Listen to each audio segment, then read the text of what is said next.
တော်ရှော်မကော်မရှင်ရတယ်လို့မျိုး Facebook account မှာလည်းကော်မရှင်ရအောင်လုပ်ချင်းနဲ့အဲ့ဒီ Facebook account နဲ့ Shopee နဲ့ဘလို့မျိုးချိန်ပြီးတော့ဆယ်လို့ရမယ်ဆိုတဲ့ဟာလေးကိုဆိုလိုက်ပြောပြပေးပါမို့လို့အရင်ဦးဆုံးနေနဲ့ဆိုလိုက်ရ TikTok account လေး follow လုပ်ထားပါ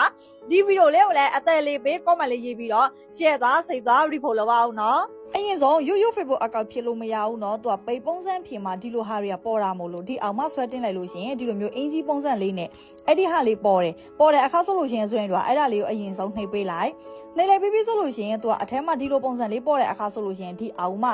shopping ဆိုပြီးတော့ပေါ်တယ်တွေ့လားအဲ့ဒီဟာလေးပေါ်တဲ့အခါဆိုလို့ရှိရင်ဒီအောင်က guesta ဆိုတဲ့စာတန်းလေးအဲ့ဒါလေးကိုတစ်ခေါက်ထပ်ပြီးတော့ထပ်နှိပ်ပေး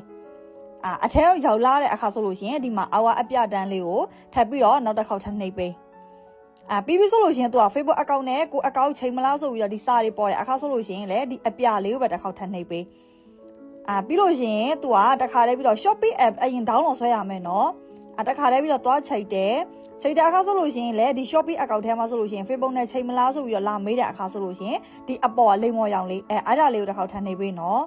ပြီးဆိုလို့ရှိရင်ဆိုရင်တော့ Facebook account နဲ့ရောက်ပြန်ပြီးတော့ဒီ open ဆိုပြီးတော့ဒီမှာ Facebook account နဲ့ရောက်ပြန်ရောက်လာလိုက်မယ်ပြီးတော့အဝိုင်းလေးခဏတော့လဲပြီးဆိုလို့ရှိရင်ဒီလိုပုံစံပေါ်တယ်ဒါဆိုလို့ရှိရင်ဒါကိုယ့်ရဲ့ Facebook account နဲ့ဒီ Shopee account နဲ့ချိန်ပြီးဆိုပြီးတော့ပေါ်တာပေါ့နော်အပြင်မှာထွက်ကြည့်ရဲဆိုလို့ရှိရင်လည်းဒီလိုအမှတ်ချေလေးပေါ်ရဲဆိုလို့ရှိရင်ဒါကကြတော့ account ချိန်ဆက်ပြီးဆိုတဲ့ပုံစံလေးနော်